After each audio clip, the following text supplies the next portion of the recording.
The 7-Minute Report with Jamaal only on Clutch TV. Heads up, eyes front. This is the 7-Minute Report with me, Jamaal only on Clutch TV. Whether sports, whether insight, or whether culture, each segment is only 7 minutes. Man, let's go. So, I was having an interesting conversation with some coaches. I am the assistant coach of the Woodlawn High School Junior Varsity Boys Basketball team. Shout out to my head coach, Miss Nichelle Dixon. I have, conversations with coaches, and we just talk about, what the kids are learning and the fundamentals of the game. And it just seems like a lot of kids sometimes have this inability to really think of basketball. They play it, but they're not thinking the game. It doesn't mean they're not thinking about what they're doing or processing who's on the court or processing their spacing. Of course, they are thinking. But when we talk about really having an IQ for basketball, it's knowing what needs to happen when and why. You know what I mean? I think the culture of basketball in America is the problem. I really do. I mean, you have two or three of the top 4 or 5 best players in the league come from other countries. I know for Luka Doncic and some other people, Luka's been a pro since he was 14. So he's been playing against the best in his country or region. I don't know how it works over there, but he's been playing against the best since he was 14. And I've heard people say overseas is actually harder to play than the NBA, probably because, Mark Jackson once said that players nowadays are bigger, stronger, faster, smarter,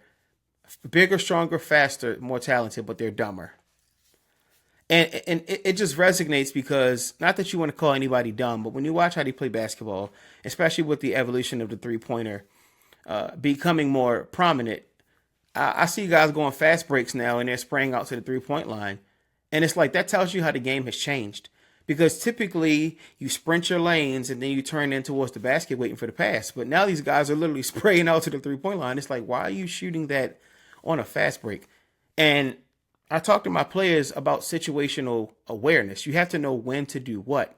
If you're down 12, a fast break 3 is the most inefficient shot you could take, especially given the fact that you're trying to catch up. You need something that's 70 to 80% sure. You need layups. So I talk to them about that. Go to the basket, especially if you're trying to catch up and if you're trying to break away a lead. I always say, and this is just, of course, the difference between the NBA now and how it used to be. Guys prefer to shoot threes now than they do to shoot layups. It's like either it's layups and three-pointers. And the mid-range is slowly creeping back in there. Shai Gilgeous-Alexander, mid-range guy. Kevin Durant's always been a mid-range guy. DeMar DeRozan's always been a mid-range guy. But you also got Jalen Williams, also on the Thunder, mid-range guy. So there's a number of guys who do use the mid-range. But I still think that compared to how much the mid-range used to be like the key area most guards in the early 2000s operated from. Not that they didn't have low posts, not that they couldn't stretch the floor past the three-point line, but it was like, this is the sweet spot. This is the area. And the truth is, because if you're talking about, trying to drive past somebody from the three-point line, around about the mid-range area would be where typically by the time you get to that part of the court, you've either gotten a step past your man or your man is in front of you, the defender, right? They are beating you to the spot and you can decide to step back a lot. That's why you see Shai do that a lot. He'll drive and then step back and shoot. That happened a lot in this series, and the Pacers picked up on it too. And I think that was a part of why the Pacers were able to kind of control the Thunder a little bit. It's like they almost forced them to kind of run the same plays. Okay, Shai's going to catch it at the foul line. Shai's going to, he's going to do a little bit of this. He's going to jab, and then he's going to drive, and he's going to step back, and he's going to shoot. It can't be that predictable. If I could see that at home, I know that they could see that on the court. You know what I mean? And so things like that, really being able to talk about strategy and what to do and how to change. I mean, for God's sakes, I watch basketball, these different leagues and in gyms on Saturdays and things like that. And I see a kid, one game, I forget how old he was. I forget what year it was. But this little kid was probably, matter of fact, he was about 8 years old, I think. He was a strong little kid. He took about 12 shots, made about 3. But every shot he made, his mind was like, yeah, my son. Hey, what? I'm just like, oh, okay, right. You know what I mean? And No diss to the child. It's the father in me. It's the man in me that wants to teach. I'm a natural born teacher. And it's the basketball lover who's just thinking, man, he's, if he stays on this path, he's going to be inefficient, as a player, and not really get that he's not helping his team. It's so many inefficient scorers in and out the NBA history, playing around in the streets. They'll take 20 shots, make 2, and be satisfied. Talking about I can shoot. It's like, hey, man, that's not helping nobody. And that's all I mean with the little kid. I'm really not trying to be funny about the little kid. Much success to him. I don't even know how old that kid would be at this point, but I hope he's doing well. I hope his game has grown.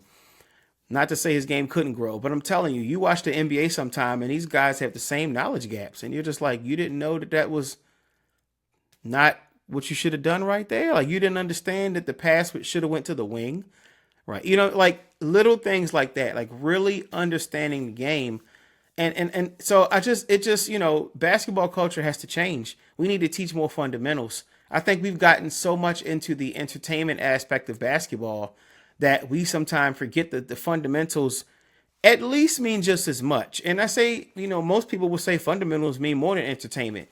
But let's be honest, a lot of the reason we watch basketball nowadays is for the entertainment factor. The ability to see your favorite player fly through the air and dunk on somebody and things like that matter. When you talk about why I think the NBA is more entertaining than the WNBA does not play a worse brand of basketball than the NBA. The NBA does not necessarily always play a better brand of basketball than the WNBA. But the entertainment factor keeps you wanting to come watch it again. If you really understand basketball, then that sweet little bounce pass that just happened, that drove you crazy. And you can see somebody like LeBron James switching to his left hand and dunking on somebody in season 22. That kind of stuff is just honestly exciting. Like, that's really crazy. A 40-year-old dunking on somebody in his 22nd season. Those kind of highlights happen in the NBA. They don't necessarily happen in the WNBA as much. You know what I'm saying? And I think people have gotten used to highlights and athleticism versus actually teaching the fundamentals of the game. Thanks for watching. Like, comment, and subscribe to watch more of the 7-Minute Report with Jamaal Bethia, only on Clutch TV.